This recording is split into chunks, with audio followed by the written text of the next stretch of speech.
over money. Put your morals over money.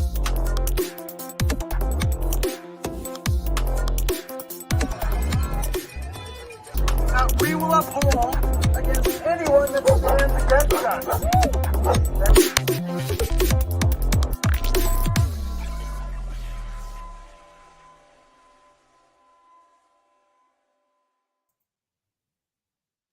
Hello and welcome to the Truth Trumpet. I am Beth. And I'm Steve. We're so glad to be with you live on this Friday evening. Thanks so much for joining us. So today, Steve and I decided we are going to talk about the Freedom Convoys in Ottawa and Windsor. It's the 2-year anniversary of the Freedom Convoy in Ottawa, and as well, it's coming up to the 2-year anniversary of the blockade at the Ambassador Bridge. So, Steve, any thoughts you want to share before we get started? Well, just there's lots of footage and clips and memories of what happened in Ottawa a couple of years ago, which was the crescendo, let's say, of the protest movement for stopping the mandates. But we can't forget what happened here in Windsor, Ontario at the Ambassador Bridge and what they label the blockade. I am a little hesitant to call it the Ambassador Bridge blockade, even though that's what it was. But it was blockaded by the authorities. It always was blockaded by the authorities, which the evidence has been overwhelming, which we've always had. We were there live the very first day, taping live on Facebook, ironically, and showing lanes being open, and in fact that it was the police and other authority figures that brought in I can't remember the name of those blocks, but those giant cement barricades that you have to crane in or use a bulldozer to chain up and bring in. But they blocked the toll booths first. That was the very first thing that was blocked, the toll booths at the bridge entering Canada. So it was the authorities that stopped commerce from America and kept it that way for what seemed like at least 1 month after the injunction illegally came into effect.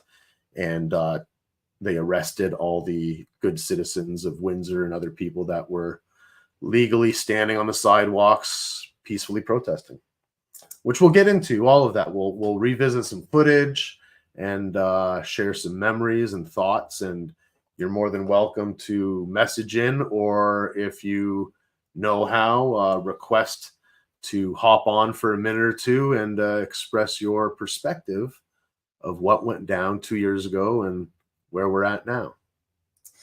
Yes, so Steve, as many of you know, was actually in Ottawa for, I think you were there, 2 weeks?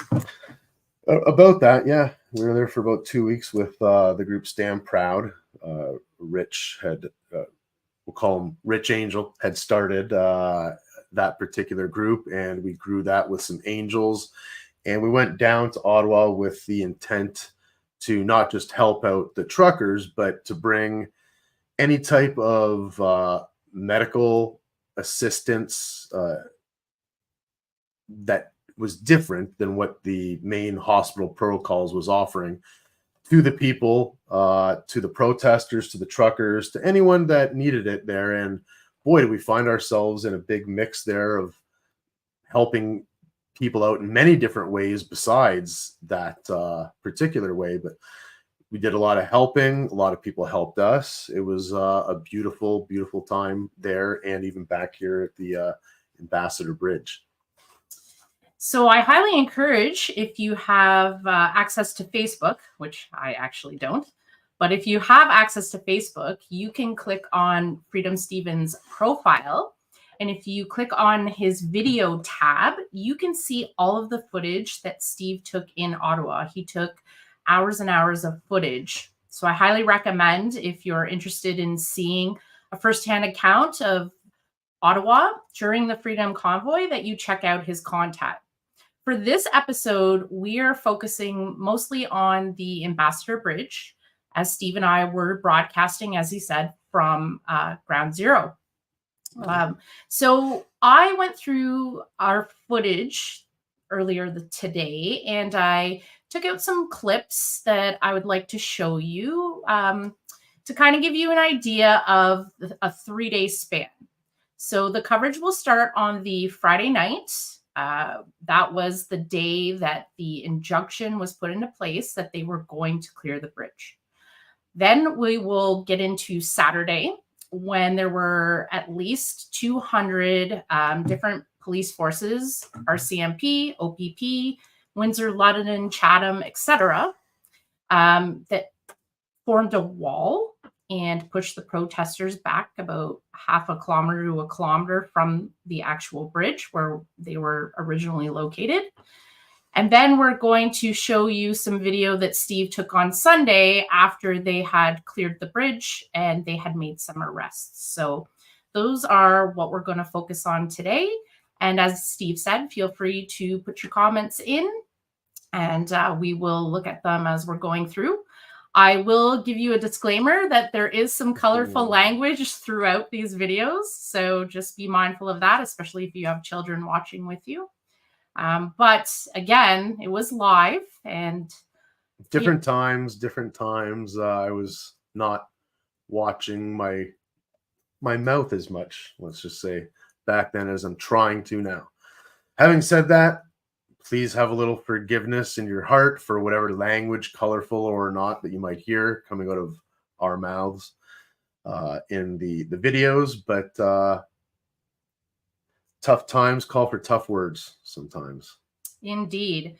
So the first video I've titled "The Lane is Opened," and this is Friday night, and I believe it was around 7 p.m. When we shot this video. So I'm going to load that up, and we hope you enjoy it.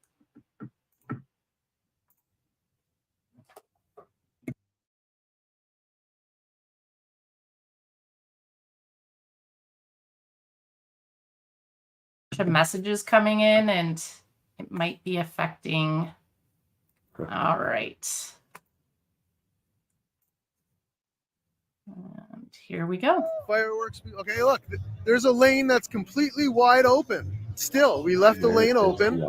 So the injunction is illegal, just as it has been all day, with this lane completely wide open. Okay, that travelers could come through. As you can see, the police have it barricaded off this way, but there's nothing barricaded off this way. Of course, technical issues. Bear with us for a minute. We want to get that audio going because obviously that is important.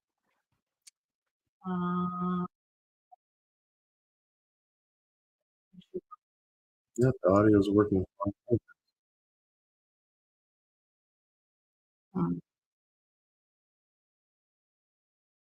Okay, we'll give it another shot.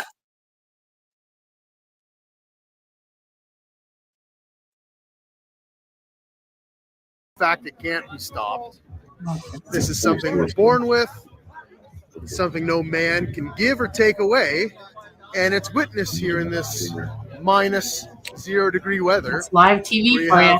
Peaceful patriots gathering in the heart of Windsor, finally, 2 years later. Yep. Finally, let's see here. Gathering to support ending the mandates, ending all the bull, so we can all get back to work. You guys probably were hearing it. It was probably just here. Patriotic Canadians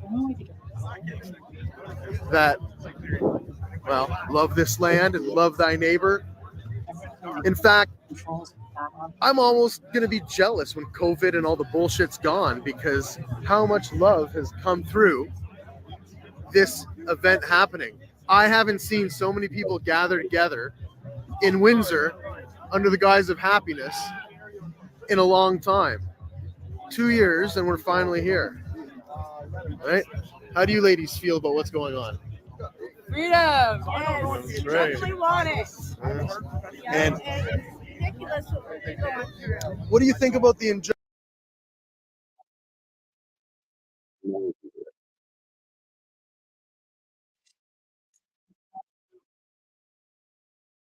Yeah.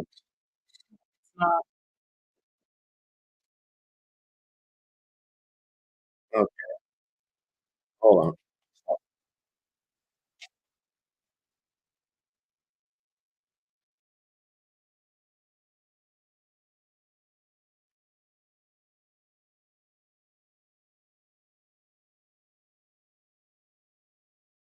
Okay. I don't know which one.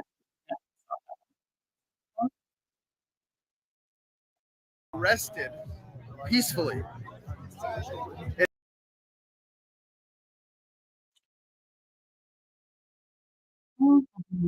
Close it. Close it.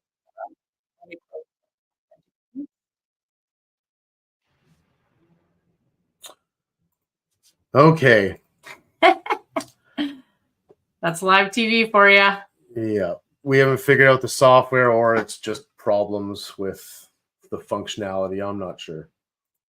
Okay, I'm going to give it another shot. I'm going to try to Muted. load it to the right spot. 750. Bear with us, guys. It's just trying to get a video up here. We'll have many more, hopefully, a lot smoother. Okay. Thank you for the couple people bearing with.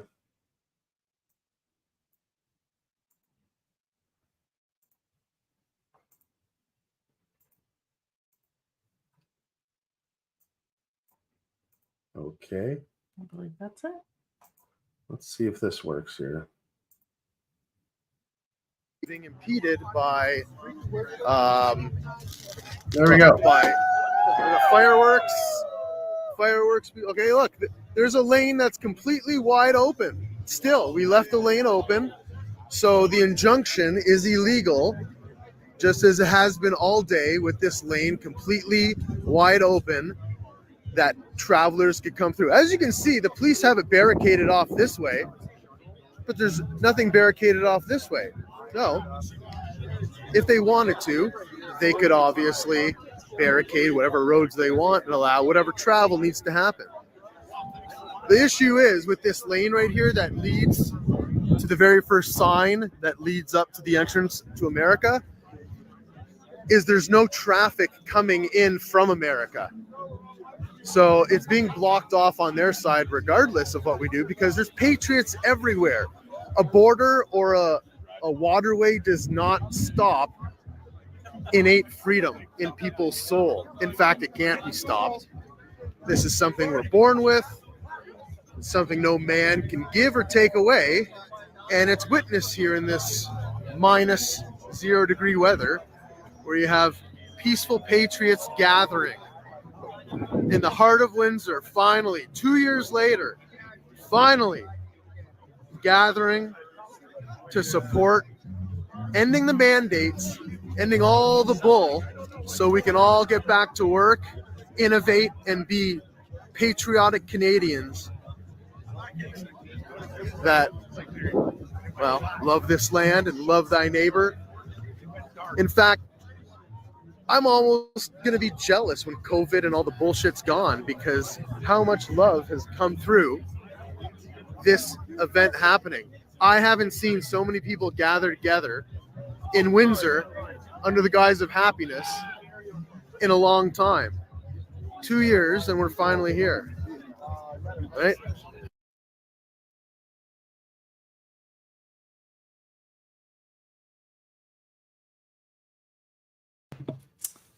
So that was our first video. The lane is open. And as you could see from the footage, none of the trucks were blocking one of the lanes. No, which, you know, this is footage from on the ground, so it's difficult to see with all the flags and people walking around smiling and peacefully talking. But I clearly indicated and showed that the lane was open from border entranceway all the way down as far as the eye could see. And that was Friday night? Yes. You said? So that was Friday night. The takedown and arrest of all the people was Sunday morning during a pretty hefty snowstorm, if I remember correctly. So there were way less people that had shown up on the Sunday to hold the line. And I think that's part of the reason, between the weather and the lack of people, that the police actually moved in. Because as you could see from the footage on Friday, there were hundreds and hundreds of people there, as well as Saturday. So a lot of my video footage that I picked does come from Friday night. And the reason that I chose a lot from Friday is just from the short clip you could see was very festive atmosphere. There were many children in attendance with their families. Everybody was peaceful, just soaking in being part of this great movement to send a message to our government that we, the people, do not agree with their, what did they call them? Their orders, and that we weren't going to stand for it. The reason that I wanted to do this particular show is I think that a lot of people, at least in my circles, have become a little bit complacent. You know, it's been 2 years since this happened, and a lot of us during that period went through a lot of trauma. So I think that once the mandates started to lift and things started to get back to, quote, normal, people's guards kind of fell by the wayside. And the whole reason for this, for me personally, is I don't want people to forget. We cannot forget what our government did to us as a people. We cannot forget how they divided families, friends, co-workers against one another. And that's one of the reasons we want to show the Friday night, is because of the unity. Even though they tried to divide us, these clips show that we were united in the message that we were trying to send and our love for one another as fellow Canadians. So the next clip I'm going to play from Friday, I've titled Little Girl Chants Freedom. So I hope you'll enjoy that one.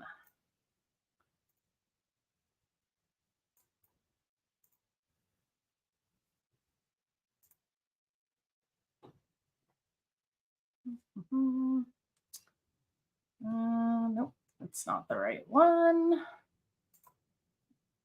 Bear with us, guys. I have like 6 windows open right now. So I'm just trying to find the right video. Okay, yeah. And we'll go to the spot. That was the same video. Yep, same video.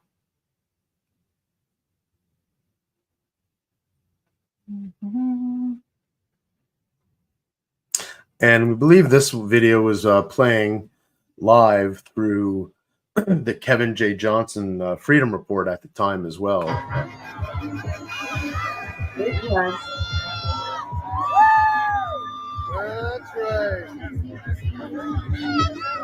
Look at this.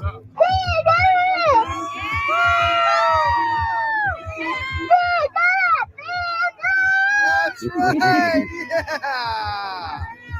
Nice job. High five. Beautiful. Oh, God bless her. Want to do it again? Say I thank think- you, truckers.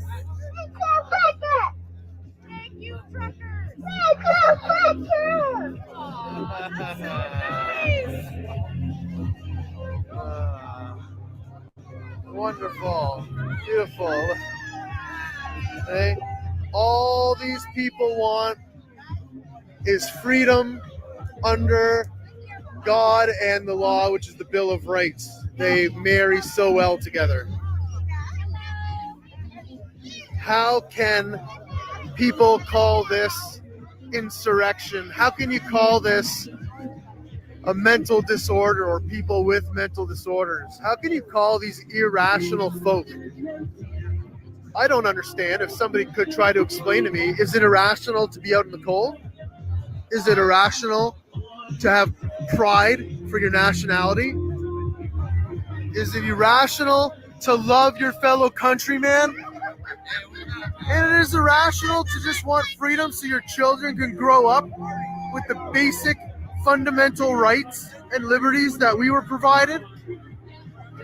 I don't think that that's so much to ask, especially with the innate amount of tax dollars that we pay. That's another question. Why are we paying all of this money in tax when certain people certain factions of our society right now are being segregated and expunged from the healthcare system. They're talking about not renewing licenses for people with no jabs in their arm. So I ask people that are not jabbed, what is the purpose of paying all of the tax we are paying when you're slowly being shut out from your job while inflation goes up and the cost of living goes up, and they try to push you out of your single family home and put you into a small apartment within the city. It's not what I want. That's what I want.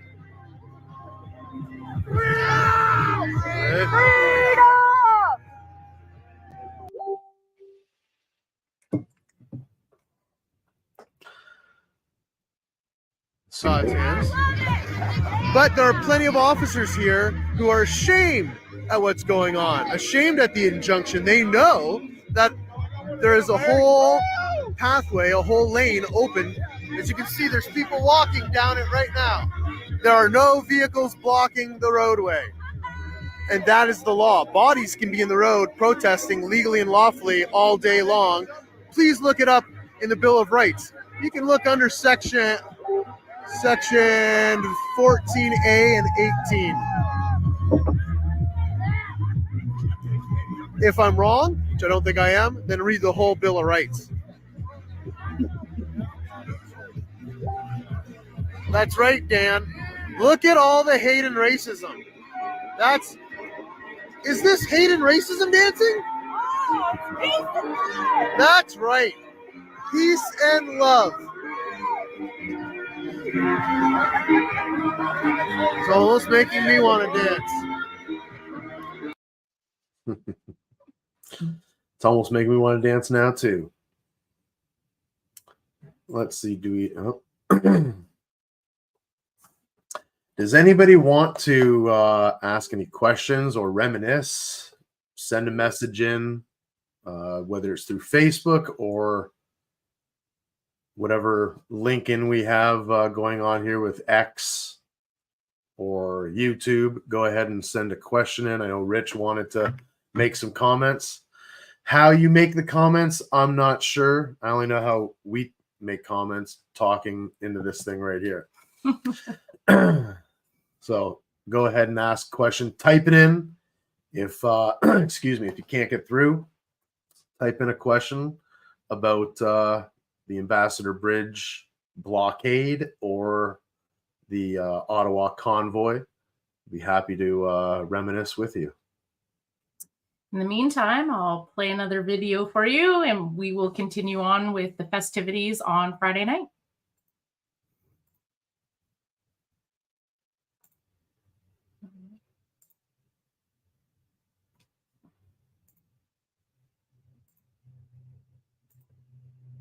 Nope, wrong one.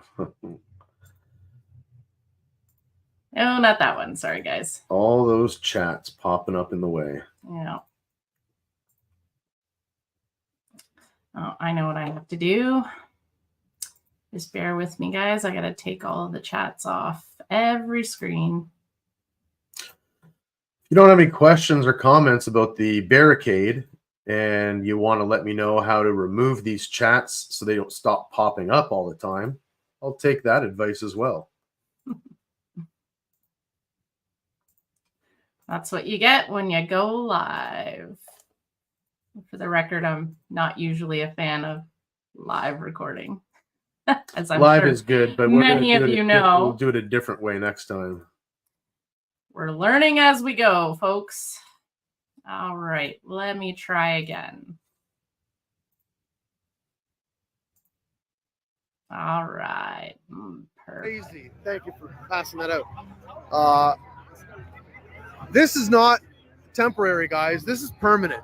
These measures, I think you all know that, people that are watching, but please share. Tell your parents, show them that it's only going to get worse for everybody, because there are people like us who want to follow the law and have our freedom under the Bill of Rights. We want life, liberty, and the pursuit of happiness, to sum it up very quickly. And we're covered by that.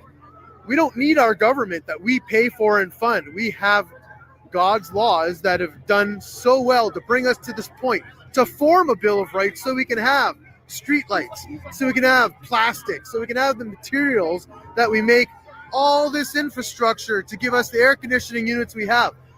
That Bill of Rights coming from the Magna Carta has given our modern society everything that you all and I cherish and enjoy to this moment in time. And by taking that away, it is going to strip us of everything that has made us who we are as humans. And I, for one, am not willing to go to that level, and I'm not willing to have my daughter be part of this system of indentured servitude. She will not be a slave, and I will not allow it as long as I draw breath. And I will never allow my daughter to be forced into medical coercion or have medical rape by the hands of our government or the Joseph Mengeles that follow their orders. Just remember, people, God is watching. Whether you believe it or not, call it the universe, call it karma, God is watching everything, and he will exact his judgment when he sees fit.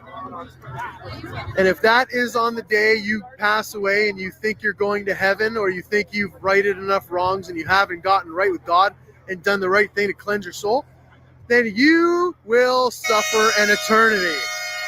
I think he agrees. Now, I'm not trying to get all preachy. I know not everyone cares about that, and that's okay. I'm not against anyone who's not godly, but I personally am. Yes, sir. There's no way I can read that small print in the dark right now. I'm sorry, but I do appreciate you bringing that. Is that a Bible? Yeah, it's a scripture that goes good. And I appreciate that, but I can't see. I can barely see the writing on this right now. Right? It's lit up, but thank you, though. I had a gentleman here who wanted me to read scripture, and I wish I could right now. I'm sure some of you don't want to hear that either, but I'm trying to encompass everything for everybody. And regardless of scripture, it applies to many of us, even if you don't believe in it. A lot of it's just common sense. Following the 10 Commandments, most humans that have a moral code would line up with that anyway. Yes, truckers.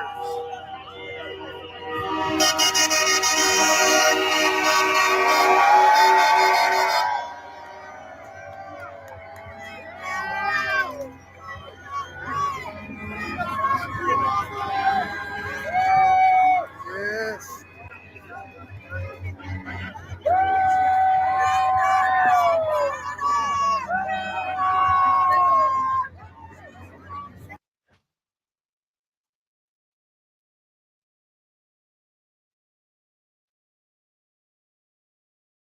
A little bit more from this video here. Oh, one or 2 years ago, I put before that's good. That's right. Freedom children. How you doing? I'm well. Thank you for bringing them out. No, thank you, needed it. Can I see your sign? Let me put on. That one? Thank you, truckers. You made that one, obviously.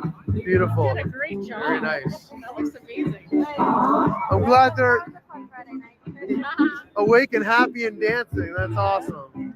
That's freedom right there. That is. This is what they want to take away. Let's go. Let's 10 more minutes. 10 more minutes. That's right. And when I say they want to take this away, I know the people watching understand, but try to imagine, if you can think about it for a sec. No, they don't want to come in.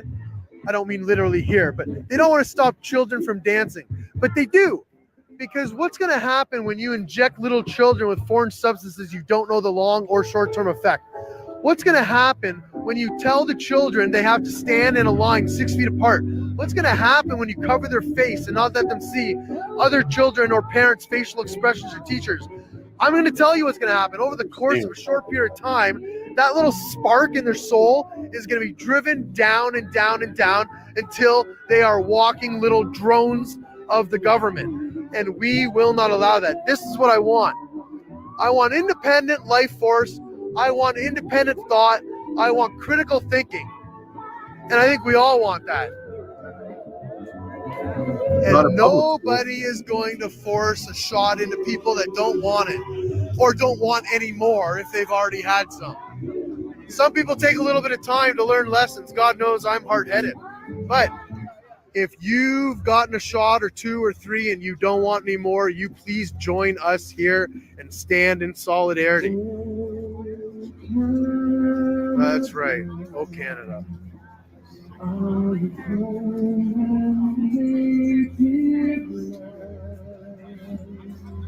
It's beautiful.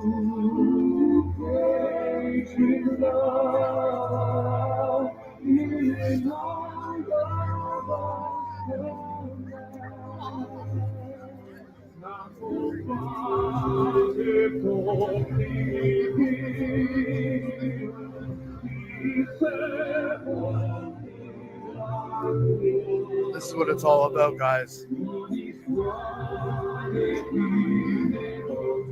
He doesn't even know or care. He's just living in the moment freely, not thinking about rules, regulations.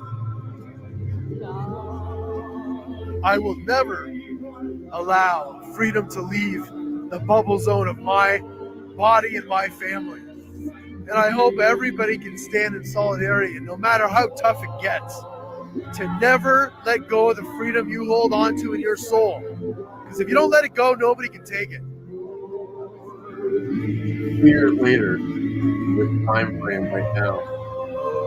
Canada, we stand on guard for thee. That's the most you'll ever hear me singing. I lost everybody.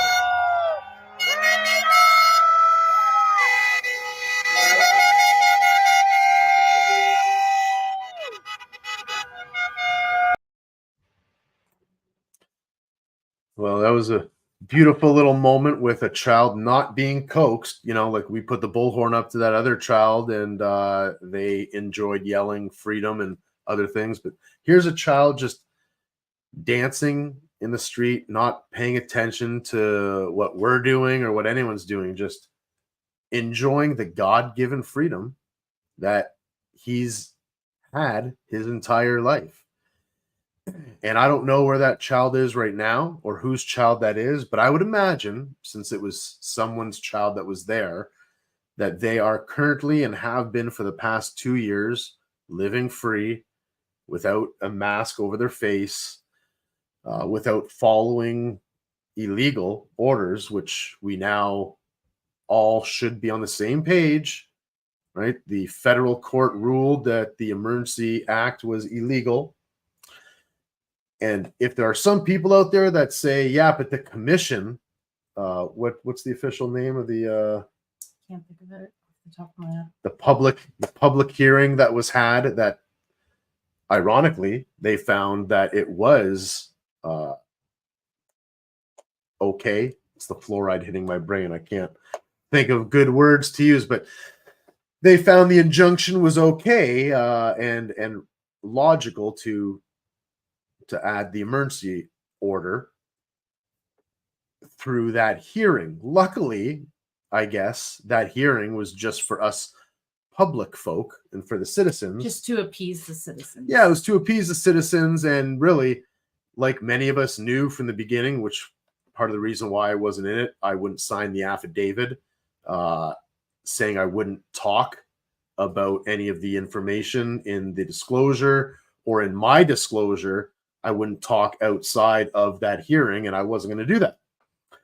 So whether that's the reason or they didn't want the information or data or video footage that I had to present, either way, they wanted a show, in my opinion, for the general public who watch mainstream media, that they could then tout the highlight reel, their highlight reel, because it was all day, every day, that people were in those hearings, but they'd show, a 30-second or less clip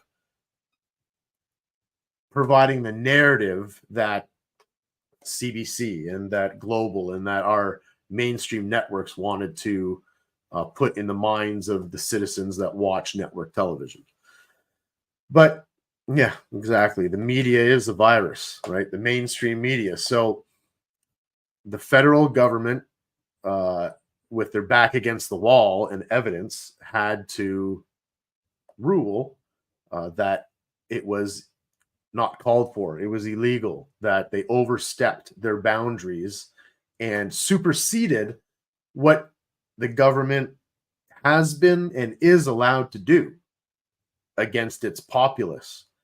And they did it in order to, flood the terrain, per se. They wanted to flood all of society globally, but here in our country, right, if we're going to stick to what our corrupt government did for the globalists, they wanted to let a deluge of water flood us. So we were trying to tread water, all of us as society. They give jabs to some people, fluoridate the water, add things to the stratospheric aerosolized injections, hit us from all fronts. That way, when you have rationale and logic and the law, where they determine that it was illegal, it wasn't called for, but it's 2 years later. And even though I know it, and you know it, Beth knows it, and lots of people here know it, just like there's people that wear the masks still to this day, there will be people who follow the mainstream who forever in their life will say that emergency order was totally legal, and how dare you? The federal government maybe sided with that, but Chrystia Freeland's going to appeal it, and obviously they're going to win. I'm saying this sarcastically myself, but this is what happens. And if you look at the American politics, look in our old politics, this is the pattern that happens. Some real information comes out.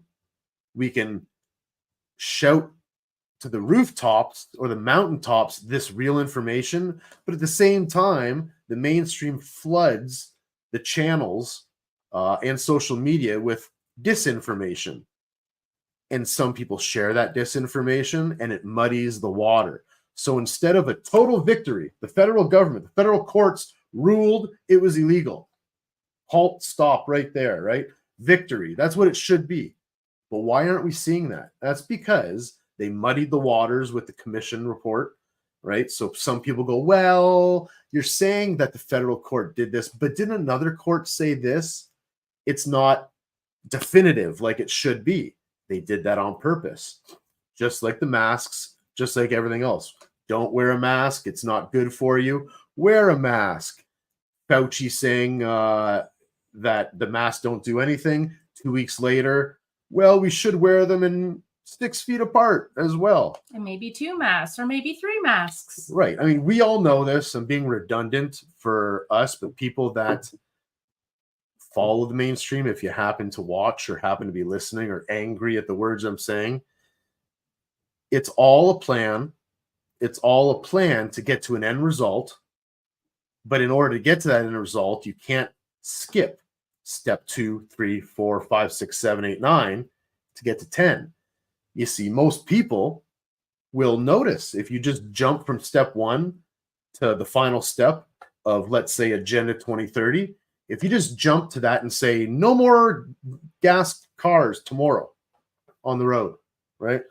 Everybody has to commute via walking. Nobody is allowed to eat meat for the benefit of you, right? Most people, 99% of people, I would imagine, would go, wait a minute, that's crazy. No way. But what they do is these incremental steps, like the frog in the kettle, right? They turn the dial, the heat up just slightly. Well, there's climate change, you see, and they get some people to believe in that. And for the sake of the environment, we're not going to take anything away. We're going to make a policy that we're just going to reduce a little bit by a certain percentage. That's all. And anyone that says, yeah, well, you're reducing this much, and next year you're going to reduce this much, there's got to be an end result to that. Why do you want to reduce? Well, they negate to tell us the end result because they know how we'll respond. So they just turn the dial up of the pot, the heat up just a few degrees. No. You're just helping the planet out. You're helping your neighbor. With COVID, it was you're helping grandma, right? And we all, maybe not you and I, but the majority of people out there go, well, I want to be nice. I want to be a good person. Your rationale kind of makes a little bit of sense if I don't think about it anymore. And you're applying pressures that if I don't comply with what you're saying, life might get a little hard for me. And you're offering crumbs and cookies. And a lot of people take those crumbs and cookies and this. And now we're 2 years later into at least this part of it. We're 3 years. Are we 3 years into the shots yet? Yes. So we're hitting the 3-year mark. And according to our sources, we're at the 3 to 5 year mark is where we're going to see a lot of unalived people and suddenly corpsing people, which is going to happen. So we've already seen the beginning stages of this. And I would imagine over the next 2 years, we're going to see a giant uptick of this happening. And that's just based off of what has already happened, not what other things they're going to throw at us based off of climate change or other viruses they may be trying to conjure up or have conjured up, like in Colorado. Yeah. You can check out that episode. I think it was 2 episodes ago. Disease X, yes. Disease X. Yeah. So my takeaways from the Friday night, I was very glad to be boots on the ground that day. I had been going throughout the week, and it would vary at the amount of people, but the Friday night there was definitely hundreds and hundreds of people. And I left feeling, quite positive that more and more people were starting to understand the significance of what the government had been doing to us at that point. And I was very proud of Windsor in general with the amount of people that came out. Up to that point, Steve and I were involved in many of the rallies downtown. And it would be hit and miss with the turnout. Sometimes we get a dozen people.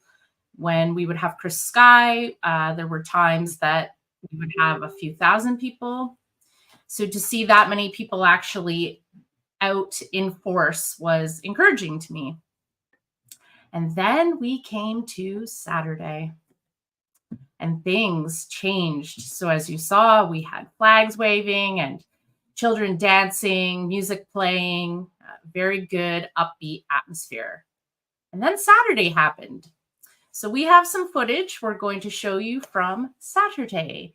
And Saturday starts out with the police line. And then we're going to show you a 10-minute clip of an interview that Steve did with a special guest, impromptu. So I'm going to switch over to that right now. Oh, before I do that, I have to get rid of some messages again. Yeah, someone here, I think it was Shannon, said mute notifications. Excellent idea.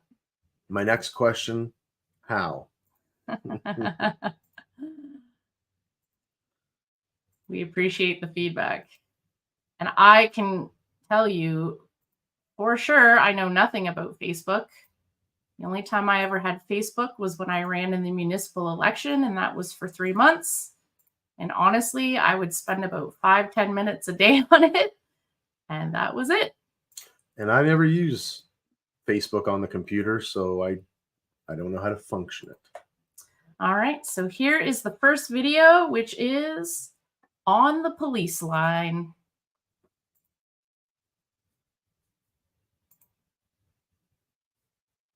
Let me see if that's the right one. No. Nope. That is not. They're not in order anymore. We'll try again. Nope.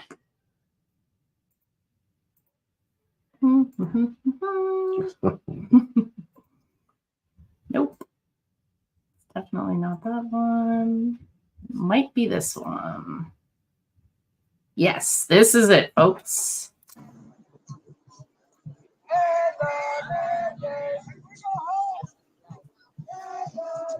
Oh, we got military here as well. What's that? What SWAT from what? Do you know what division or what area? I think maybe RCP, but it's not military. Oh, that's good. Yeah, no, they won't bring military. Let's go. What? Yeah, send them in. Aren't you guys tired of the mandates too? I would imagine you are. We got RCMP, OPP. Welcome. Hello. Hi. I'm here. My name's Steve. I'm functioning as a peace officer as well to make sure our side, every side, is peaceful. That's the whole point of this, right? The peaceful protest. They're not fools. They're doing their job, and hopefully your soul is going to be invoked here. Know that these are peaceful people, peaceful Canadians who just want their freedoms, just like all of you. Remember the oath you gave to protect and serve. Protect first. We are the citizens that you have been protecting and hopefully will protect going forward. Peaceful Canadians who are currently working or were currently working. Hey, Frank, how's it going? Hey, Andrea. Oh, pretty good. Pretty good. See what they're doing right there is called kettling. The MRAP vehicles Moving forward behind the officers here were free giveaways from the UN and American military force in Afghanistan. They were such shitty vehicles, they were given away because the maintenance cost so much that they could not afford to maintain them. True story. Also, London, Windsor Police. I'll try to talk a little lower so it's not right in your face.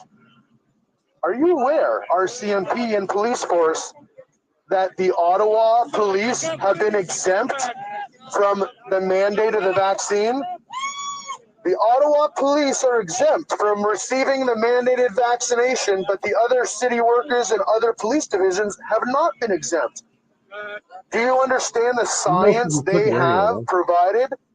That they don't need the shot, but you had to get it in order to work, in order to push us back, free Canadian citizens? Why? Don't you deserve the same rights as your fellow officers in Ottawa? What special provisions were they given that you weren't?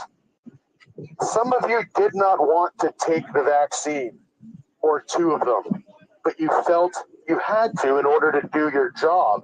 And now look at the job you're currently doing. Please stand with us. Stand with Canada. Stand with the oath you took. Because believe it or not, we love you. We want your protection. We want to move forward in Canada as free citizens under the same Bill of Rights that you fell in love with and swore an oath to. All we want is peace, love, harmony, and to be able to work in pursuit of happiness and individual property. Every human on this planet and in this country deserves that. It is what we fought for in other countries, to preserve their freedoms. How can you stand there and push the line forward to take away your own countrymen's freedoms? How can that make sense to you? I would love to understand peacefully how this makes sense. They sold their souls is what they did. For a little paycheck, a little extra paycheck, and maybe travel money to come from all the different locations they came from. So that was the beginning of Saturday. The police kettling, as Steve put it, the people back. And what were your thoughts standing there, speaking to them? Sounded to me like you were trying to appeal to their conscience. Silly me.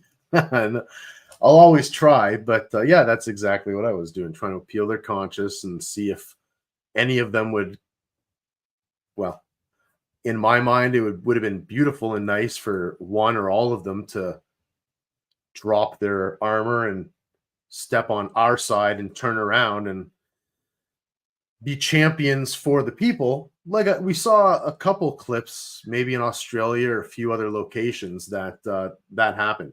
So I was hopeful in my mind that possibly that could happen. Someone's saying they can't hear, but I think it's your computer, my friend. Everything's working on this end, and nobody else has said they can't hear. If you can't hear, make a comment. Let us know. But I was hoping that they would. No audio at your end. Yeah, check to make sure. I think it is you. So we wanted them to have a change of heart, or at least I really wanted to prepare them, because just like it's a conspiracy theory until it comes true, I knew what their goal and plans, well, all good. So volume is working. I knew what their goals and plans were to be. They wanted an injunction, right? We knew what Trudeau wanted. We know what the globalists wanted our individual Western governments to do. It just happened to be that our government complies a lot more than some other governments around the Western world. A lot of them did comply, though. So what I wanted was for when that crucial moment came, that day, the next day, whenever that might be, that they would use what officers used to be allowed to use, discretion, right? And think, you know what, I've been standing here cold too, is what I wanted them to think. I'm watching them. I haven't stopped watching these guys, and they're peaceful, right? They're not even swearing at us. They're not even yelling at us. They're dancing, having their children come, all the same old, like Ottawa, bouncy castles and couches and fun and music. So I wanted them to feel the love that was there. And when the order came, for them not to kettle, for them not to do the nasty arrests that they ended up doing the following day. I was hoping to spark something in their heart. And unfortunately, as far as I know, I failed at that. And we all failed at sparking their hearts. However, we succeeded in many other ways with bringing attention to the world. And the Ambassador Bridge, not just Ottawa, but the Ambassador Bridge barricade brought so much attention to our friends in America, along with other countries in the European world.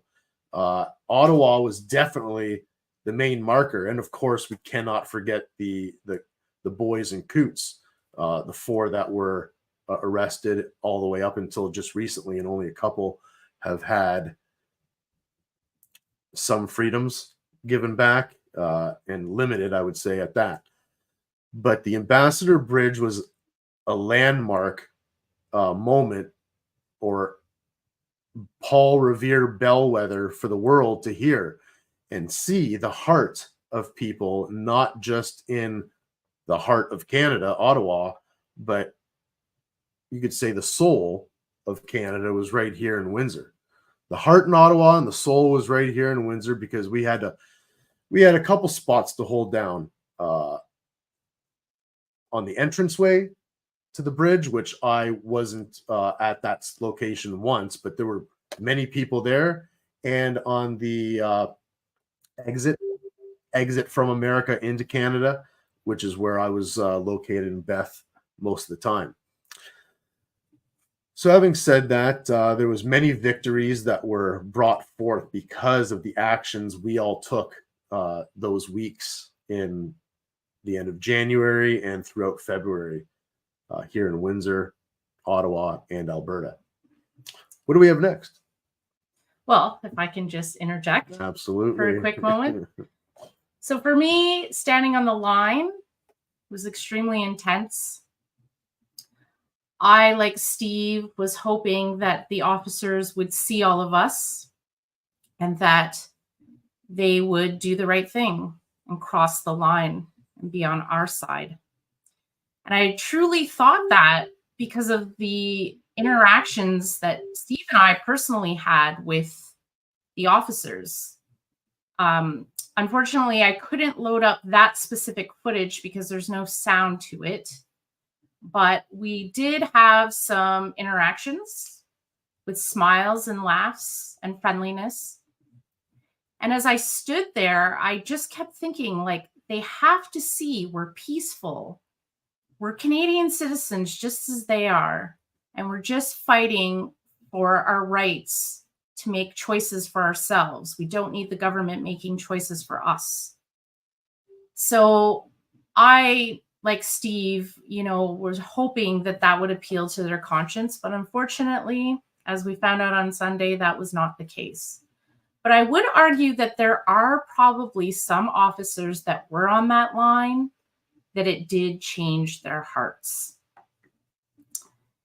Now, our next video is going to be, it's about 10 minutes. And Steve did an impromptu interview with someone that many of you may know. I don't like using the word celebrity, so I'll say familiar face. And we hope that you enjoy this impromptu video interview. And thank you for closing those, Steve. You're welcome. You're very tech savvy. More Oh, but they pop-up keep as we popping go. up. Just give us a second. Steve's a popular guy. What can I say? Oh my goodness. Please stop. These are chat groups from Messenger. I don't know why they pop up on here. So if anyone can give specifics, type it down on how I stop these notifications from popping up, because I really never want them to pop up. Okay, that's the one I need. So I see it. That's it. And We're almost there. Yeah, we're almost there. And hooray, hooray, there's no pop-ups on here. Oh, there's the familiar face. Enjoy. You're someone who gets all your news. That's the problem. They vilified Trump. And he was telling people names that Trudeau does, and everybody's backing him on it. It's like news. How you doing? What are y'all doing? Very good, sir. How you guys staying safe? Yeah, yeah. How do you think this is going to pan out? Oh, is that the plan? I'm glad you've been out here for a while. Oh, I'm sorry. I thought you said you've been a lot. No, absolutely. I know. It'd be nice to see them come up. The people with these blockades and convoys are so nice, salt of the earth, Canadians, and yet Trudeau vilifies and demonizes you with all sorts of nasty names. And it's such a lie. Well, it's anybody that doesn't agree with him. Yeah, exactly. His ego is just bigger than anything else. And then he walks out of Parliament because he doesn't like what people are saying it. If you were to do that or I could do that, I wouldn't be get tired. Can I ask you a question? Yes. With these mandates, let's go back to what Trump had said in 2018, right? Let's stop travel from China, right? When the virus came out, when we noticed all the videos. 2018? No, 2019. Sorry, 2019, 2020, right? Okay. So, yeah, January so it was December that we noticed things were happening in China. They're putting out videos. Yes. They were talking about a 15, maybe 13. It dropped down to 3.5% death rate, but still that's very, very high. And Trump mentioned something about shutting down flight from China. And as you know, here in Windsor and other places in Canada, we have lots of students that were traveling over for the new year back to China and coming back to Canada. And the mainstream media, along with politicians, hopped on that bandwagon and said, that's racist. Correct. You can't stop travel. That impedes human rights. Yeah. How is it that the mainstream media have avoided the hypocrisy that we've stopped travel of non-Canadian or American citizens from a communist country over to the free world, yet we restrict 100% our rights to travel within our own country and ability to have commerce as a one-tier society. You know what? If you're saying that there's a double standard in democracy, that's about as newsworthy as there's salt in the Pacific Ocean, isn't there? You know, but you know, you're honestly, there's a theme we've been talking to people about, sir. Is that the people here have been labeled by some critics as economic terrorists, and that's because of blockading the $700 million a day going out the bridge. But well, when it comes to economic terrorism, what about what the government's done for 2 years now, shutting down the economy? Some economists say the damage to the economy has been more than $1 trillion. I believe that. It might be on the low side. So when it comes to economic terrorism, who are the real terrorists here? Right? Exactly. And if the mainstream media refuses to even enlighten anyone or bring that point to the light for people to have critical thinking and just have that seed planted in their minds so they can take it, conceptualize it, or dismiss it, but they don't even have that thought process or the opinion to be able to mull over between the two sides. 100%. Well, they're bought and paid for by the Trudeau Liberals. You know, CBC, 1.5 billion a year. The legacy media, hundreds of millions of dollars in terms of the newspapers and magazines. I'll give you another example. Just 2 years ago, remember the rail blockades across Canada? Yes. Billions and billions of dollars of economic damage. It went on for weeks. There was no vilification of those people by the media or the government. There was no sense of urgency. Get off the. Eventually, it was shut down. But look here, what it was, 6 days, right? That was tolerated for several weeks. Billions of dollars of damage. Why? Mm-hmm. You know, it doesn't. That's right. Thank you, man. Nice to see you. Could I switch over to one last question, which has to do with all of this, but relates to the medical side that nobody really talks about? Why is it, or why do you think that our current hospital system, our protocols have not changed, even though our mainstream media constantly says things like the science is changing or the data is changing, yet the protocols of remdesivir and ventilation has remained the same, which is proven, just like they're modeling a projection, to be exponentially wrong and harmful to people? Why do they stake the course and continue to aid people in their pathway to death within the hospital? Well, you know, it's interesting. I don't know all the answers. You know, I'm not a scientist or a doctor or anything like that. But I go back to a report I did last year. Dr. Samantha Hunt of the Ontario Medical Association was on either City TV or CP24, I can't remember. But she said, if any of you think that this is not a serious problem, you know, COVID-19, reach out to your hospital, reach out to me. I'm just paraphrasing now, but basically it was go arrange a tour of an ICU unit, I think, which is kind of crazy that, you know, Which you can't do I took her now. up on her, and her PR people got back to me and said, well, she was just speaking Figuratively. Yeah, or it was even more something like it wasn't like privately, you know, and I'm going, no, she was on a live newscast going to tens of thousands of people. And so here's somebody, you know, the executive director of the OMA saying, if you don't believe me, go and see it. And then when we go and ask, okay, let's go see it, we're not allowed there. Right. So, what are they hiding? Why? That's it. Like I said, I don't have the answers. I do know that this pandemic, I think from day one, has been more about just a virus. Clearly, it's more about that now. You know, I mean, we should be back. At this point, it's a common cold. Exactly. When did we shut our economy down for influenza A and B? I'm a nurse. We lived at influenza every year. I've never seen our economy shut down. Exactly. Inflation, our children's mental health. How many people have committed suicide, lost their houses, lost everything they've owned over what? A common cold right now? Well, It exactly. needs to shut down. And going after children, I mean, Needs to shut down. statistically speaking, if you're young and healthy, Exactly. You will survive. Oh, You will survive the virus. the chances of you Those are the dying facts. from COVID. Well, and that's what breaks my heart is the fact that they are trying to I'm pushing on anybody, but you're pushing it on the children who don't even need it under the guise of protecting grandma when they can't even carry the viral load in order to get grandma sick. It's Grandma's fine. it's almost like a population control agenda. I'm not saying it I is. feel like there's a real virus, and the government has taken advantage of it to make money.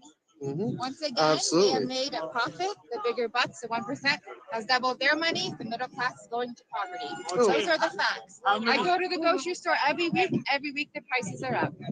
And yet on the flip side, how many new billionaires have Are been been created rich. in the last 2 years? Exactly. The absolutely. rich got richer. Billionaires. Yeah, and everyone's going down. Do you know how much Doug? It was 50 million Doug Ford had made almost a year and a half ago with his sticker company and all that from the 3 million. What is that number? You know what?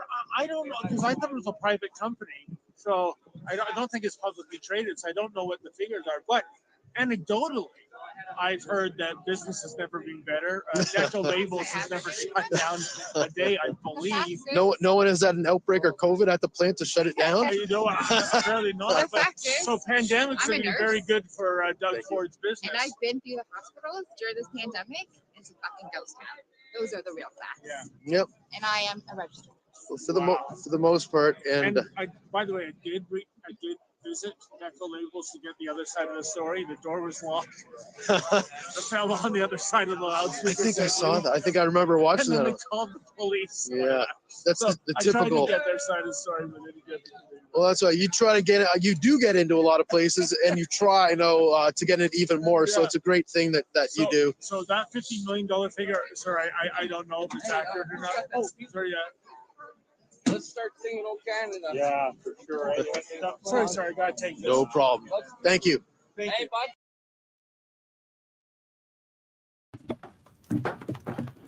And that was David Menzies, interviewed by Freedom Steven. Yeah, that was fun.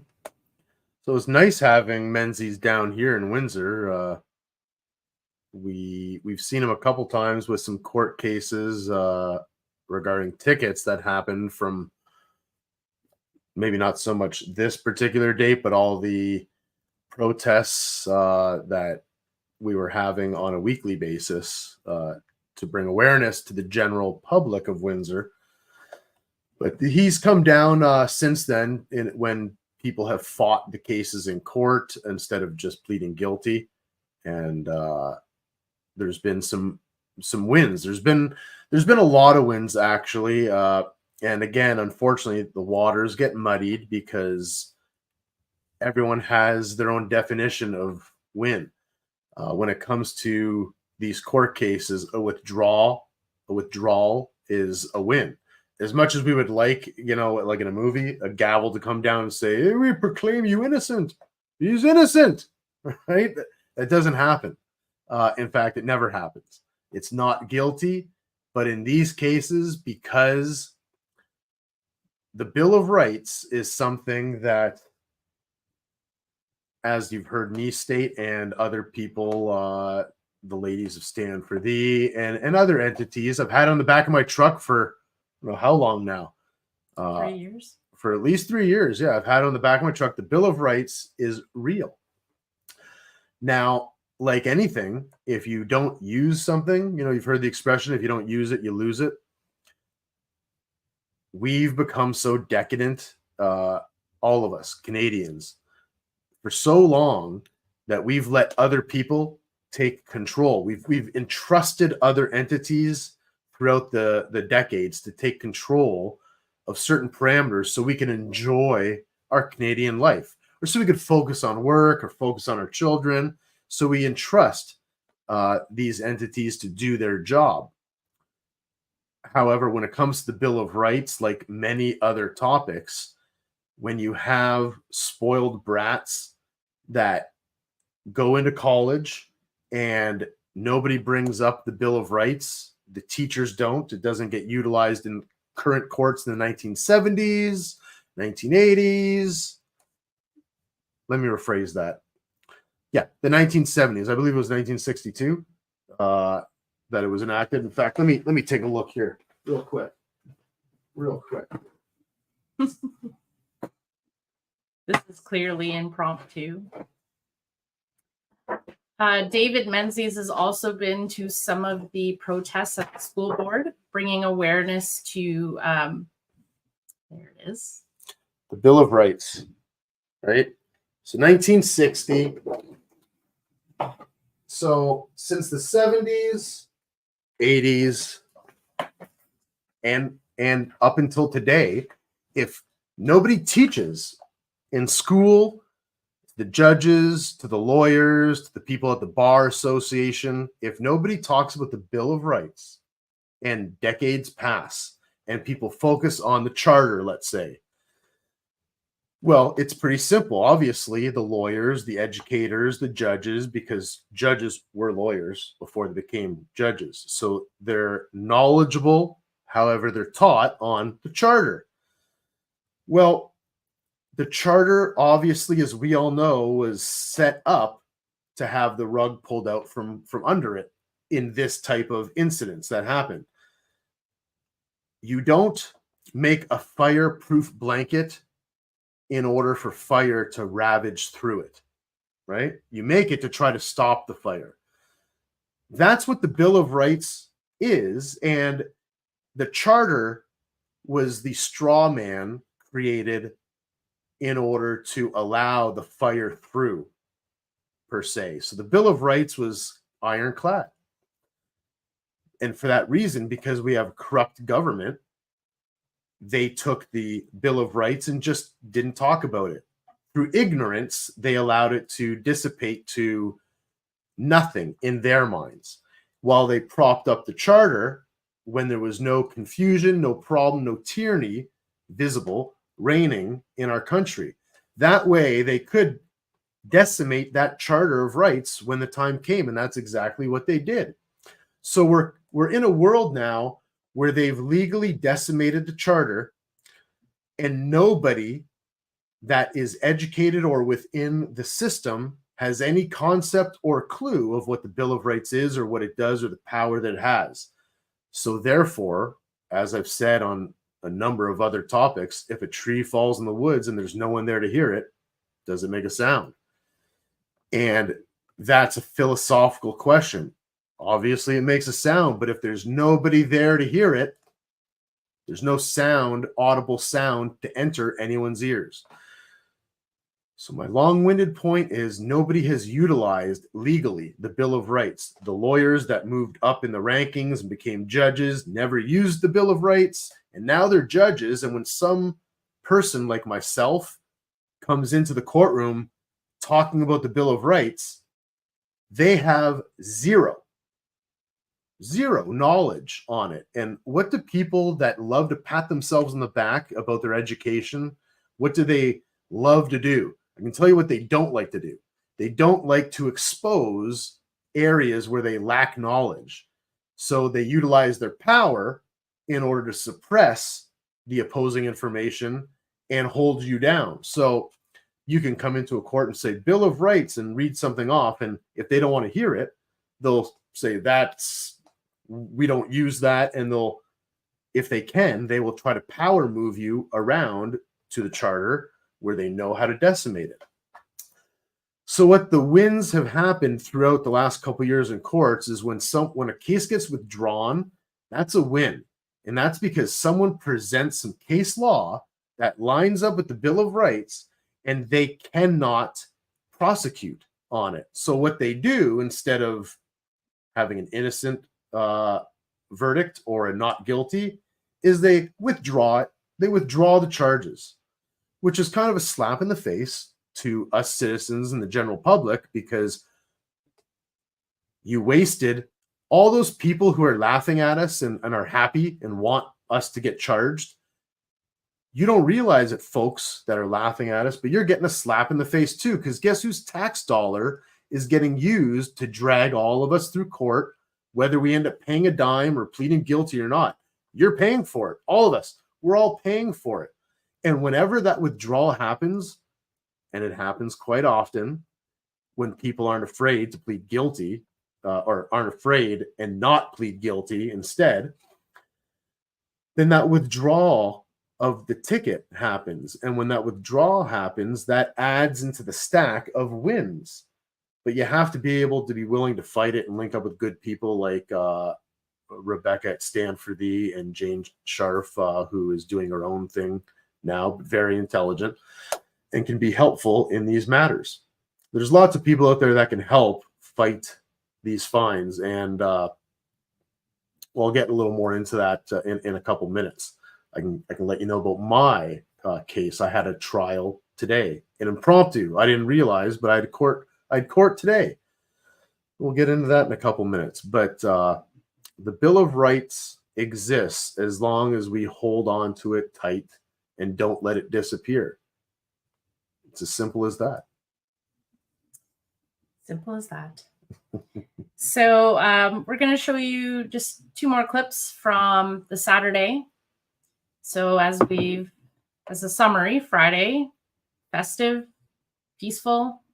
Saturday, I would classify as somber, but peaceful, still nonetheless. Yep.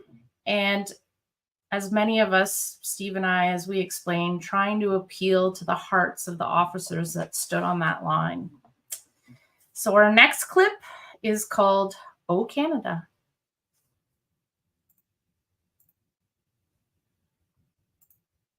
Well, guys, I thought we got rid of them. Maybe, hopefully now. This might be the last time. We can only hope. Supposedly, I shut notifications off. Yes, supposedly. This one, actually, we don't need anymore. And this one, yes, this is.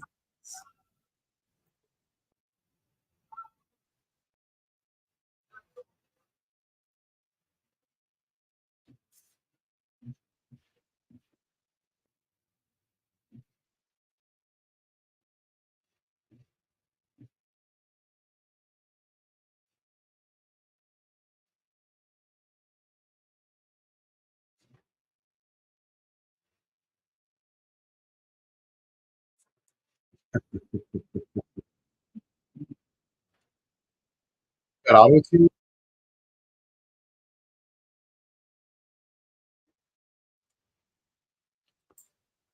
That's love for the country, friends. Knowing that you don't have a good voice, yet still belting it out.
They are agitators, the officers.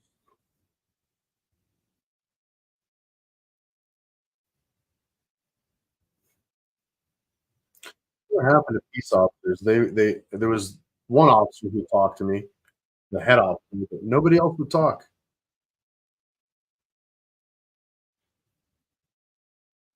And this guy had evil eyes.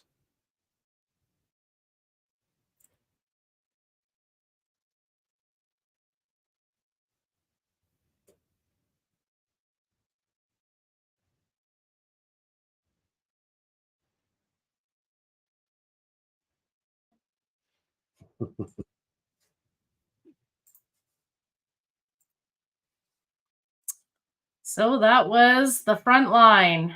As you could see, we were front and center.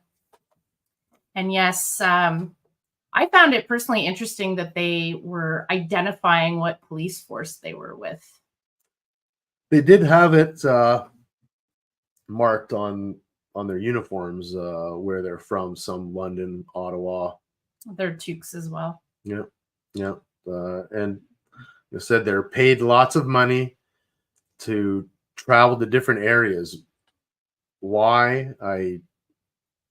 We can all guess why, because the funding was released and our intrepid mayor, Drew Dilkins, asked for it. And of course, the federal government and provincial were happy to just throw money at what they call the right thing and rain tyranny down on citizens.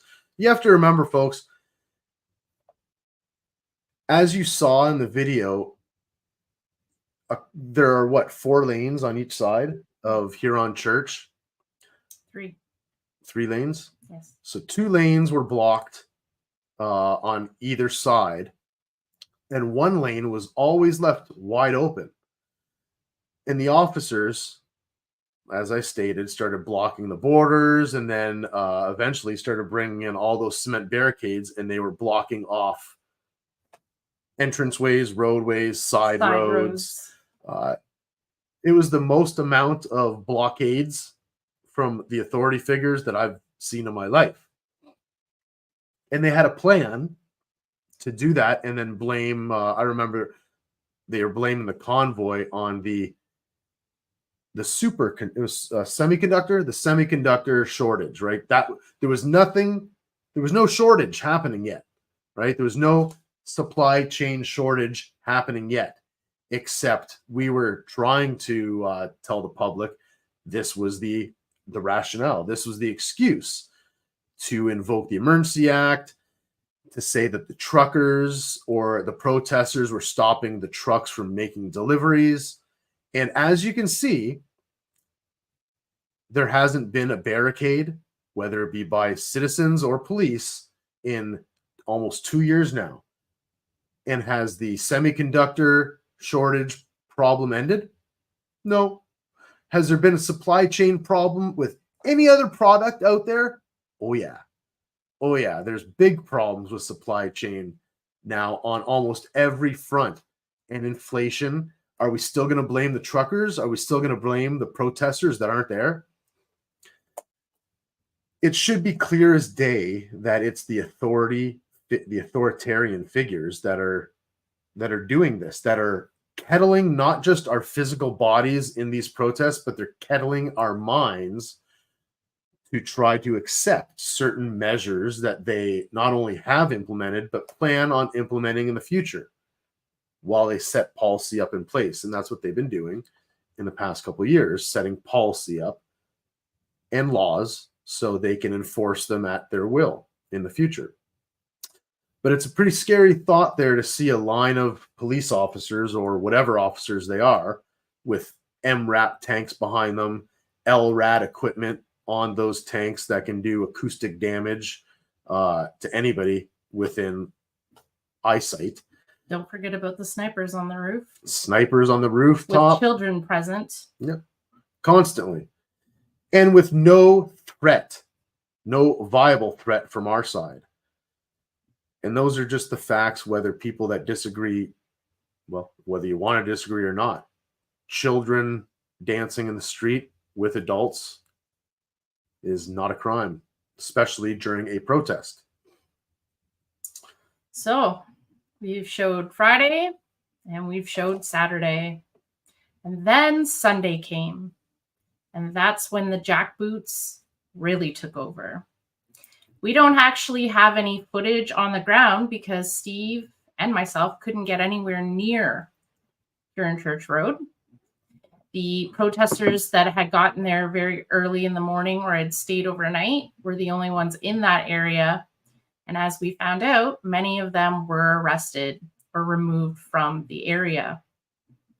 So we're going to show you a couple clips of Steve in his truck when he was trying to get down to the area. He's going to give you a synopsis of what happened and his personal take on the situation. And I will disclaim one more time that there is a little bit of colorful language, but I would say in this case, appropriately so, as many people that we knew were arrested on Sunday.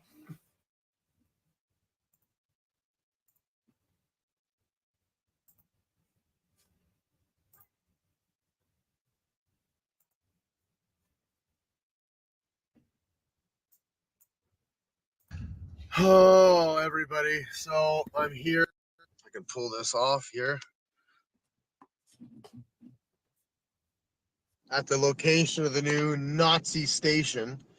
This is where the protest is, right here now. It's been moved in front of Canadian Tire. That's all that's left at the moment because these Nazis started arresting people for standing on the sidewalk because of their bullshit orders. Naughty, naughty, you little Nazis. Naughty, naughty. Those are the OPP officers. And... That's right. Sorry, those are the OPP. No, I remember. That was the OPP I'm talking to, and they're the ones that were doing the bootlicking. And here on Church and Tecumseh Road, right in front of the Esso station on the sidewalk. I'm so mad. Oh, they're putting their boots on old women's necks, down on the ground, and you're saying, "Wow, they must have been doing something, right?" No, were they doing something? Yeah, they were protesting. They were standing on the sidewalk, By this point, because the police had pushed them as in move, not physically, I don't think yet, move them to the sidewalk, which they complied to try to be peaceful protesters to the sidewalk, since that's where the line was moving them to, and the numbers were probably minimal this morning. So they're at the sidewalk holding their signs, which are flags. They're holding their Canadian flags and maybe a coffee in the other hand to stay warm because there's a blizzard going on right now. And because they got a little order in their earpiece, and maybe it was all of them, but it was definitely the OPP. Little jackboots.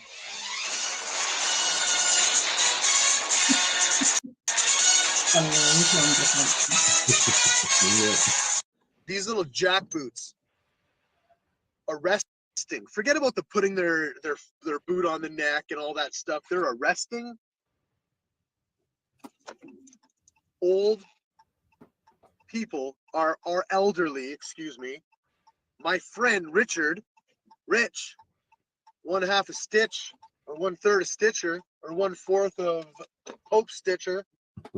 Little shout out there. Anyway, he's been arrested. I don't know where he is.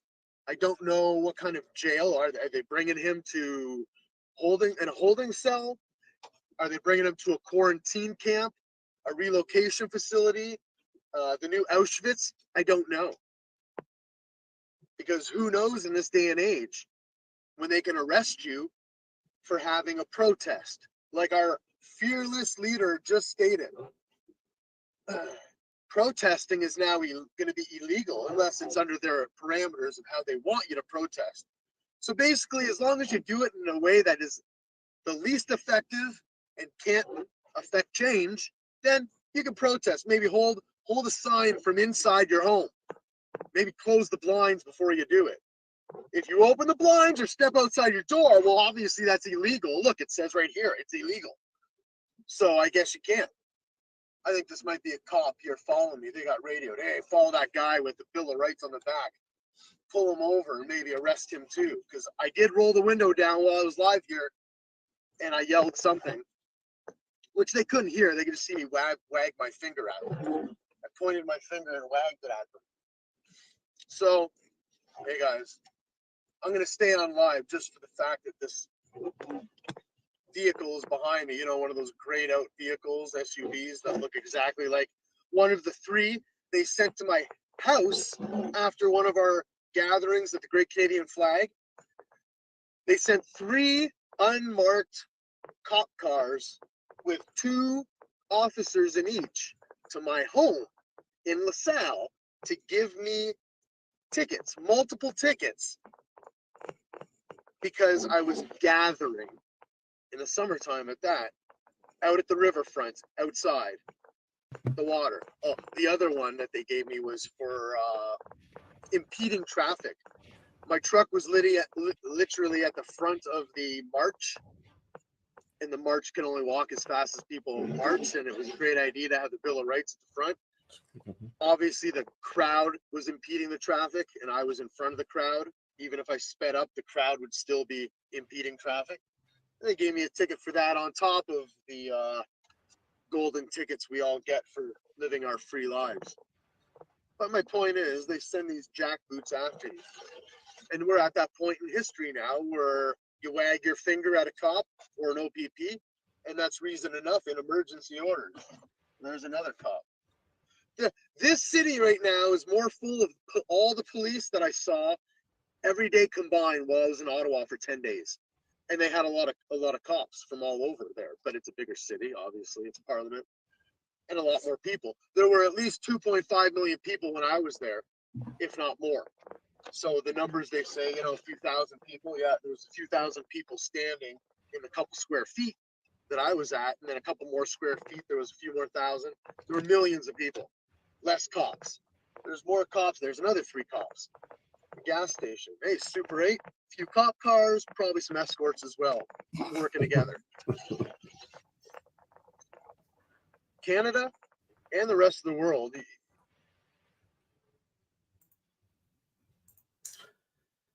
Yeah, that sums that up. I was not happy. I wasn't happy for a few reasons. I had friends and acquaintances that were not just arrested, but manhandled for the first time. I was getting reports from people online. Obviously, I was getting calls coming in, text messages, some photos, and it's true. There were, throughout the whole pandemic, you had people that were complying, talking about those talking points. Protect grandma. Don't you care about your own grandma or your own mother? That's why you should wear a mask or stay 6 feet apart. Do your part. Right. Yet the same people, all of us, we are all people. We are all raised in the same country. So even though we have different parents, maybe slightly different ideologies, religions or no religions with some people, we were all raised on a standard moral ground, let's say, somewhat similar standard moral ground. And to see and witness people talk about protect grandma, and we all knew when people were saying that, everyone cares about their own grandma, that's for sure, other than sociopaths and psychopaths. Everyone cares about children. Everybody cares. I automatically assume that unless you have a psychological deep-rooted issue, you care about your fellow man. That means women too, by the way. When I say man, humankind, we care. So to watch these jackboot thugs throw these elderly people down to the ground, and some people here have seen the videos, right? I'm not exaggerating. They weren't slipping on the snow, although that probably was a factor too. They were angrily thrown down. They were given orders from above to do certain things, and they gleefully enjoyed doing it. I've seen people get arrested. I'm sure everybody has on television shows like Cops or a million other reality shows the that are out there. mainstream news. Yeah. And how many times? Well, let me give you an example. Some people might like it.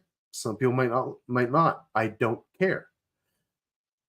The officers took down these peaceful protesters, including elderly people, harder and worse than whatever anybody's worst opinion is about how George Floyd was arrested. And I personally happen to have a lot of information on that case, but opinion aside on that, most people are under the impression that, boy, was that guy, George Floyd, manhandled. And it must be because he's black. So every single protester here, in my mind, I'm looking at the officers like, well, they think everybody's black and they're racist. They're just chucking everyone down to the ground, twisting their arm behind their back, shoving their boot into their neck. It doesn't matter who they were. Nobody was resisting. If anything, people were trying not to die. People were they had layers on, you know, coats, jackets, sweaters under that, mitts, snow pants. When they got taken away, they were treated like worse than what someone in a gulag of communist Russia, not current Russia, communist Russia back in the day. They weren't allowed, they were handcuffed with their balaclavas on, put in a cell where the heat was turned up, a holding cell. People could have died that day in holding. They weren't given water, weren't given provisions. People that are arrested with their pants pissed in and ODing on crack have been treated much better than anyone that was arrested that day. And I have to believe it's part and parcel to the orders that were given. And unfortunately, even worse, the souls that are inside each and every one of those authoritative figures that were either here already in Windsor or brought down from other places. And I would imagine it's not up to me, nor is it my concern anymore. But as I stated in one of those videos before, God is in control and God is watching. And every single one of those authoritarian figures has a bullseye on their back with God's scope on it. Now, what comes of that bullseye could be love and flowers. Hopefully life is long for these people, these authoritarian figures, and they have time to learn, reflect, repent, and change and be champions for the Bill of Rights, for the law, for freedom here in Canada. I don't know if that's going to happen, but they have that ability either way. God's watching them, and they've already committed some big atrocities, and it's a matter of will their hearts and souls and minds be realigned and readjusted to what it should have been already in the roles they currently play. Because again, they're meant to be peace officers first and foremost. The role was created to be peace officers first, to protect and serve. Enforcement was supposed to be an unfortunate byproduct that came from the law, but to serve and protect was supposed to be the main arbiter of what they were supposed to do. I would agree with Steve. I think that the officers were instructed to send a message to the protesters and to everyone watching that their protesting would not be tolerated. And I also agree with Steve that hopefully these officers that were involved in these arrests have looked deep within themselves and have repented for their behavior. We won't know. That's between them and God. Our last video clip is of Steve still in his truck, and he is going to sum up his feelings of the events that had just taken place.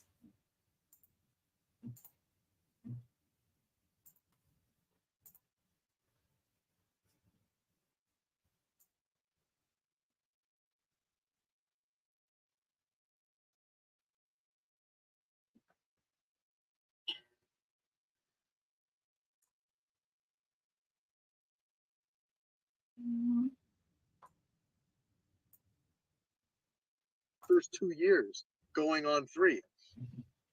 I am not going to live in that world. I am going to put 100% of my energy, besides helping to raise my child, which this whole thing has brought me away from at times in Ottawa, being away like so many of us. And it kills me to be away. I know my wife doesn't understand fully what we're doing or what I'm doing, what I'm trying to do.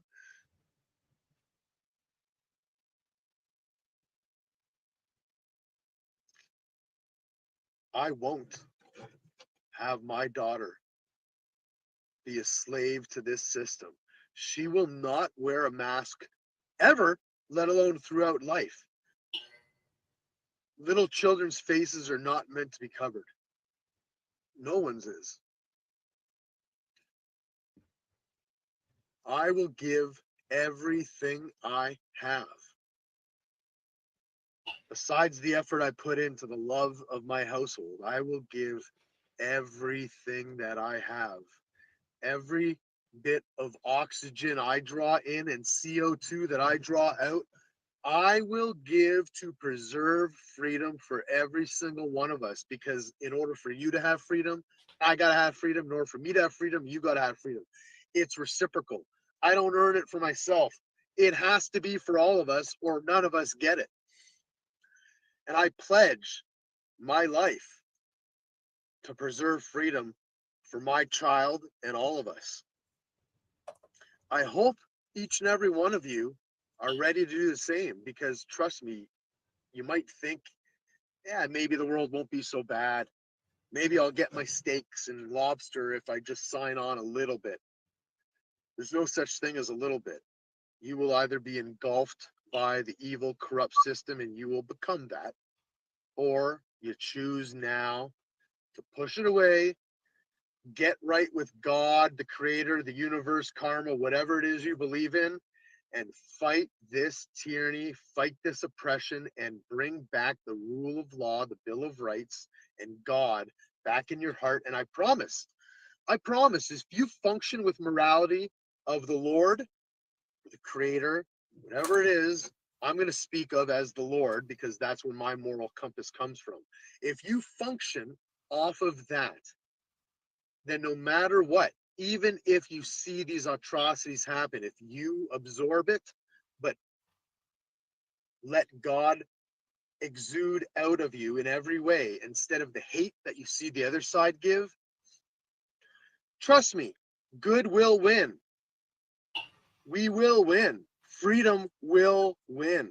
We just have to maintain the line internally, right? That line out there, it's good to maintain, but that line moves, obviously.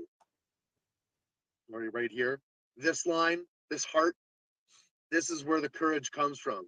This is where your soul comes from. I said it yesterday, I say it over again at rallies. You have freedom. You were born with it. It is innate.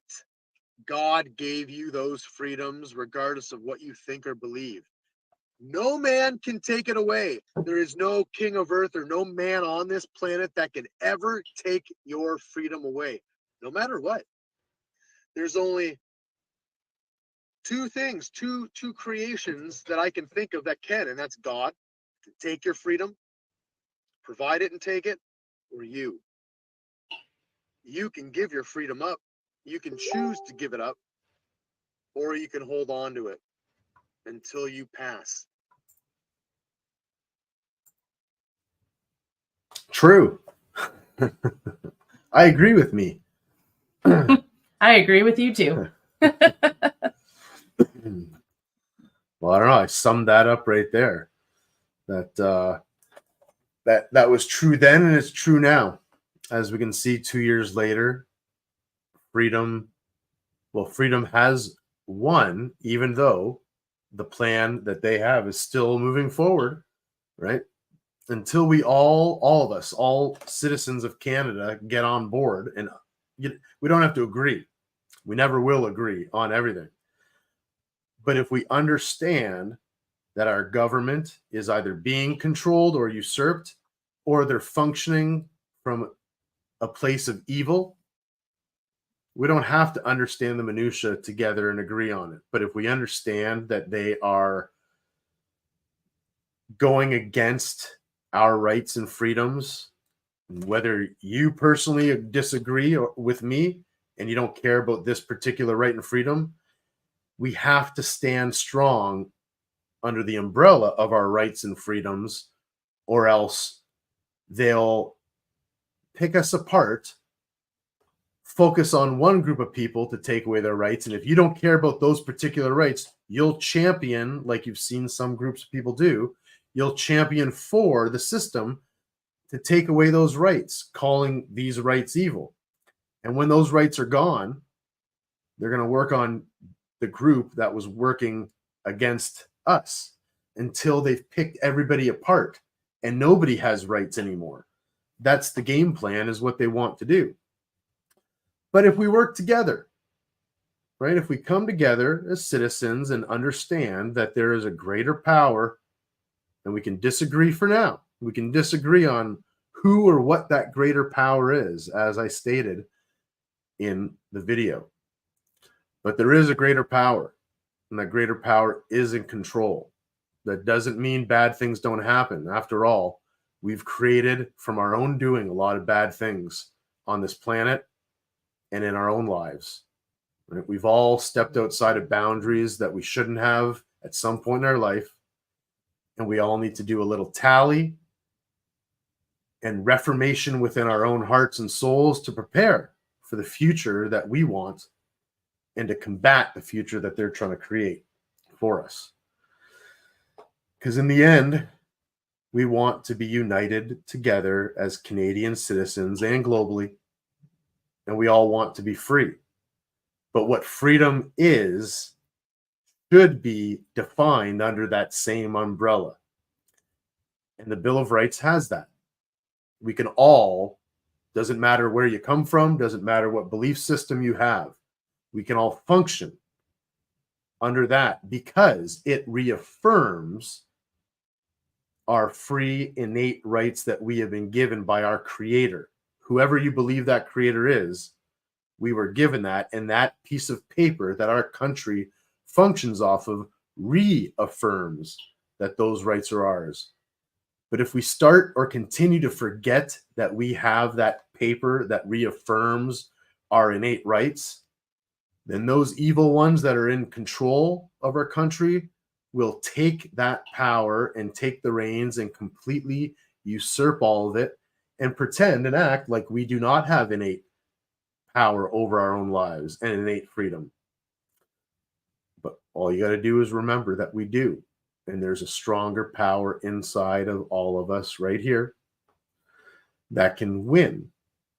You might have to sacrifice. You might have to lose things. There might be pain. But if you hold that internal line, there will always be victory on the other side. Speaking of which, we'll get to these court cases. So I had some tickets, as I mentioned in the video, from the Reopening Act. One was let's call it gathering, a ticket for gathering in public. I think it's like breaking the emergency order. Yeah, breaking the emergency order. So the $880 fine. Right. So I got that ticket and another ticket for, we'll call it impeding traffic or driving too slow. And just to reiterate, they gave Steve those tickets at his house after the fact because I was here. They showed up. They drove to another town where I live, not in Windsor. And gleefully, 6 officers. Yeah, with 6 officers, that's, again, whether you agree or disagree, your taxpayer dollar at work, to gleefully present me with 1 ticket because I wasn't as receptive as they wanted me to be. I was classic Steve, trying to be kind or trying to be not full throttle. Rational. I was being rational. I didn't let the dogs off the leash per se, but I was definitely vocal with them and let them know what I felt about their Gestapo tactics, because I explained to them that they are the Gestapo, right? They're not necessarily the Third Reich Nazis, but they're the Gestapos coming to the door presenting tickets with a smile. So because I was not cowering to their fear tactics, Cooperating. I wasn't cooperating. They jokingly had one of the other 6 guys go back to the car and draw me up the second ticket. The second ticket was the driving too slow.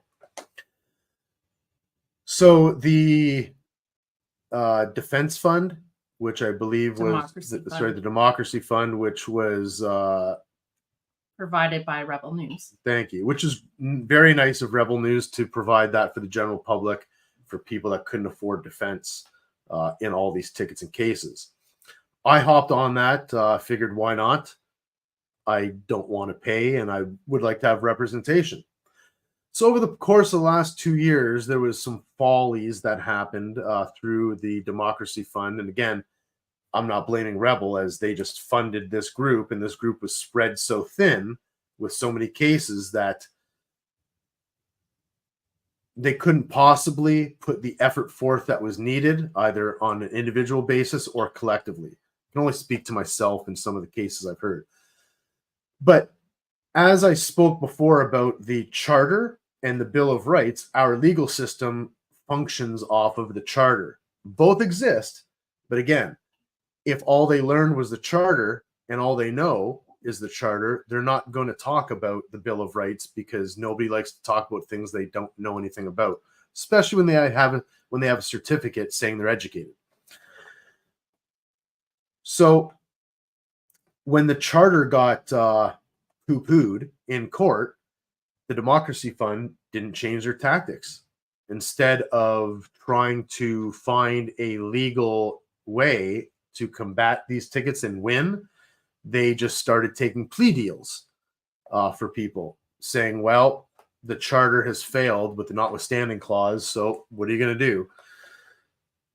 I don't function that way. I don't like to say, what are you going to do? Having said that, I have a family, I have life, and I allowed the Democracy Fund to continue because they had made a mistake about a year and a half ago with my case and pleaded guilty for one to have the other withdrawn. I let them know that's not at all what I wanted. I wanted innocent or not guilty for both. They went through the appeal process. It took this long in order for that to happen. We got the appeal set and everything. Through that, they were sending me emails periodically, like once every 6 months, saying you have a trial, not a trial, but a court date, which wasn't the actual trial, but just to either plead or to express whether I'm pleading guilty or not guilty. So the Democracy Fund put that appeal through. I get an email a few days ago stating that I have court, not trial, but court, and I'm not needed for it. They just wanted to let me know. I sent them an email back letting them know that I want a trial. I want reiterating what they already knew, that I want to plead not guilty for both. They were fine with that. They had sent me an email back saying, just give us a little information. The lady who I was in contact with for the first year and a half, all of a sudden sent an email yesterday asking for personal information so they could provide a defense of some kind. This email was supposed to be sent right after October 30th. I found this out today. So I could prepare, so they could prepare. Long story short, because I'm already getting long in the tooth about it, the trial was supposed to be for today. So when I had let them know I want this to go to trial, as I had stated, in person, not Zoom, so I could be there face to face, they let me know this morning at 9 o'clock that no, it was the actual trial date and I need to be on the Zoom call. Well, guess what? How life works for me. I had already set up a doctor's appointment this morning at 10 o'clock. So now I'm on Zoom trying to figure this out while driving to the doctor's appointment, while sitting in the doctor's office. I'm on a Zoom call trying to get legal advice at the same time, but I can't leave Zoom from my phone to talk and get legal advice from other people and look at the screen because I'm looking at the court. So to sum it up, I had to do something strategic. So what the Democracy Fund wanted and what they were pushing for up until this morning, even though they knew I wanted to fight them both, was for me to plead guilty on the Emergency Act one. Oh. So plead guilty on that with a reduced fine. So it was an $880 fine plus court costs. That would have been just over $1,000. They wanted $450 plus another $100, so $550 as a reduced payment and a guilty. And then they would have dropped the Highway Act, the regular ticket of driving too slow or impeding traffic, where I was driving in front of the procession of the walking crowd, the march. So on the fly, where I couldn't get my legal advice and fight it, utilizing the Bill of Rights like I wanted to. Again, I was in a doctor's office. I had no paperwork in front of me. I was not prepared to go to trial today whatsoever. So the only course of action I could take was to drop my representation, which was the Democracy Fund, in hopes that they would adjourn the trial and set a new date. So I did that. But of course, what these sneaky judges do, that's not what they want. And they have it in their legal right to do somehow. So I dropped the representation under the impression, which the judge knew, that I would be adjourned so I could have my doctor's appointment and come to trial in person. They said, we'll adjourn it, but it's happening today. You can put us on mute and do it after your doctor's appointment or during. So that's exactly what I did. So the prosecutor came on to get a plea deal, and what he wanted was to do the same thing as what the Democracy Fund wanted, for me to accept a guilty on the emergency order ticket, which not going to happen, just out of principle. So I told him, what I'll do is, since I'm in a rock and a hard place currently, I didn't say that, but you can drop or withdraw that emergency $880 ticket, and I'll plead guilty to the Highway Traffic Act under mischief if you drop all the points. And long story short, he agreed to withdraw the Emergency Act ticket, which, if it was a real ticket for anybody, why would they do that? Keep that in your mind, right? So quickly, withdrawn, sure. And plead guilty to a regular crappy ticket, which I would have argued that one in court and probably won had I been prepared, but I hadn't even prepared once yet because I thought it was down the road and it'd be in person. You've already heard me say that. So no points and a $250 ticket, which I'd rather not, but I'm okay with that, as it's not going to affect my insurance. And the main ticket, the Emergency Act, which I did not want, I wish nobody pleaded guilty for those, was withdrawn. So even though I'm paying the regular normal people ticket that has nothing to do with the emergency order or anything like that, just, again, I was being a little Highway Traffic Act. Yeah, I was being a smartass, and I knew that might happen. And risk versus reward. I'm willing to accept. I'm willing to own the choices I make. I chose to drive in front of the crowd at a very slow pace, like in a parade. So I'm okay with that. But I'm not okay with saying I'm guilty of doing something like gathering in public when we live in a free country. So that charge was withdrawn, and it will be withdrawn forevermore. And I would advise anybody to get in touch with Rebecca at Stand for Thee. You can find them on Facebook or other locations. Stand, the number 4, Thee with 2 E's.